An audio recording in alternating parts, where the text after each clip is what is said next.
Wuthering Waves is a pretty difficult game, so let's make it harder. I'm gonna be playing Wuthering Waves, but we're not allowed to pull. That means no standard banner, no limited banner, no weapon banner, and most importantly, no fun. I'm gonna miss you, GN. Let's go over the rules. No gacha. That's it? Okay, let's get started. Oh, you touched my tra-la-la. My ding. A 9 out of 10 I've never talked to in my life is feeling me up. Kuro games, not even my dreams are this unrealistic. Thanks for reminding me I'm single, I guess. You're awake. I like that in true isekai fashion, we went from being felt up by an attractive goddess to waking up in the lap of an attractive lady. The tutorial stuff is pretty boring, so we can just go ahead and skip that. We get Chisha, which increases our roster to 3 characters. I've done a little bit of research, and not including the 5-star selector, we end up with 6 characters total without pulling. We get Rover, Chisha, Baiji, and Yang Yang from the tutorial. The pre-registration event gives us Sanhua, and then I think Tower of Adversity gives us Yuan Wu, but I'm not 100% sure on that. Even after the tutorial, we have to continue the questline here. Luckily for us, Kuro actually listened and gave us one of these. So we're gonna be spamming this like a gambling addict spams pulls, claiming they're just, and I quote, building pity. Yeah, okay, buddy, I believe you. We steal some candy from the kids, then we do our best Spider-Man cosplay to get away from there before the cops arrive. How are people complaining about the story when stuff like this exists? After skipping dialogue for 80 years, I finally get to try some gameplay. The first account I ended up playing in this game is a 4-star only account, so I never actually got to try Spectral MC. I just want to say, it feels so nice to have a main character that doesn't feel like complete garbage to play. Since the game forces us to pull Baiji here, we're not really going to count that as breaking the challenge. It's a guaranteed character, which technically means you don't utilize the gacha. Or I'm coping. You decide. I'm thinking that we run Chisha, Baiji, and Spectral MC for the best open world capability. We get healing from Baiji, Spectral MC's OP, and then Chisha gives us the range shot so we can do some of the open world interactive stuff. The game seems to be telling me I'm a noob for not leveling my characters, so let's work on that. We're not going to level them to full here. The difference in a level or two isn't really going to matter much for combat, and maybe we can squeeze out a little bit of extra EXP from the story quest. There are random mobs that are buffed on the map, and I ran into this one on accident. They're supposed to be much more challenging than the normal monsters you run into, but if you kill them, they end up giving you a high rarity echo. This one seems like a little bit of a warm-up one, so we kind of just get steamrolled. I guess this one being easy means we only get a purple instead of the yellow we got from the scorpions, but that's fine by me. What is that? Oh, it's arrow damage on the arrow set? Too bad Yang Yang is benched. We haven't claimed any of our rewards yet, so let's grab some definitely needed astrite. Oh, apparently fresh accounts just get an infinite amount of pulls from the mail as Kuro's way of apologizing for all the shortcomings from the launch. You know, that would be really amazing if I could actually use them. I think we're gonna use the 5-star selector later, but I'm not really sure what character would be best for us for Tower of Diversity. I'm thinking we get so few characters, we probably need to use this 5-star selector, but I'm not really sure what character to use it on. Let me know what you guys think would be the best character to take from this, but personally, I'm thinking maybe Rhinne, but that might cause us to run into DPS issues, so maybe Encore is the better option. I don't know. This must be the place. I sensed something ominous from the leaf back there, but I couldn't pinpoint its source. And now, the hatred and pain is so strong in this place. I don't even need to concentrate to feel it. I like that they give us this exposition only for us to verse the most easy to kill mobs you've seen in your life.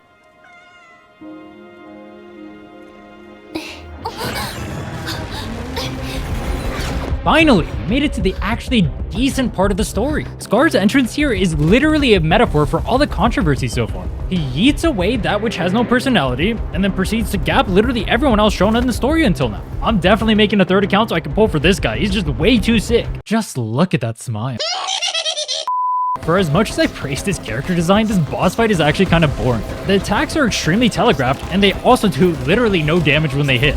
I know this is an early game boss fight, and there's a second phase later, but even that one kind of sucks. Kuro Games really needs to stop this Yang Yang lap pillow waifu bait, by the way. This makes even less sense of the last one. The guy who just yeeted you into Narnia is literally right in front of you, and you're more concerned about having us rest on your thighs? Yeah, that makes sense if you think about it. Oh, that's hot. That's hot. Speaking of enemy, this girl just showed up and stole my man. I will get you back for that. Scar was kind enough to unlock dailies in the journal for us after he left. We're also a high enough level that we get the free echo from the web event. I opted for the Roshu because it has 2 good options for us. We We can either get Havoc, which is great for MC, or we can get Fusion, which is good for Chisha. They gave us a free 4-star sword in the mail, and I think going with the sword is the best option here. Not only can it be used by both Yang Yang and MC, but the crafted storm seems more fit for something like Donjin. Let's get this beauty leveled up. Nice. I just want to say it feels like I'm voicing out of context character lines, and it just sounds like I'm saying stupid shit. I wanted to test the new damage with the purple weapon, but this guy kind of just died instantly. Look at Chisha hitting a similar mob. It takes an entire combo, which is twice as long as MC by the way, for us to actually kill it. And we need to craft some purple weapons stat.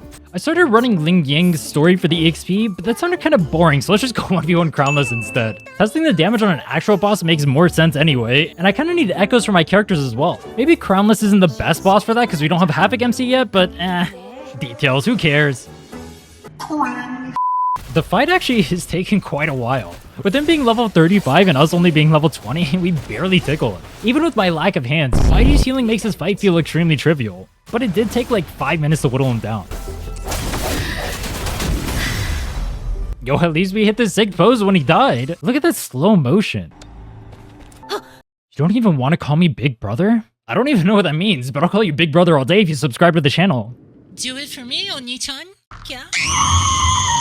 Either we just hit a high enough level to ascend our weapon, or I'm an idiot and we could do it this whole time. Either way, it's level 40 now, which, now that I think about it, is just gonna make Chisha feel even more useless. Such a tragedy for our bestie.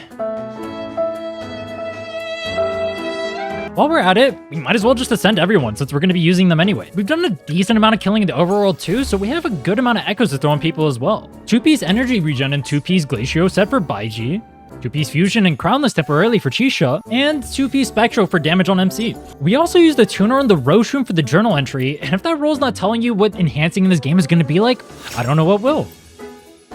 Lovely. While Chisha's not doing the best damage for now, at least she's good at one thing, letting me cosplay an American. I thought about it, and if we're just gonna kill bosses for their echoes, we might as well just get Inferno Rider to move around the map faster. Also, like a true American, I can join a biker gang. Somehow, compared to Crownless, this guy is even more of a joke.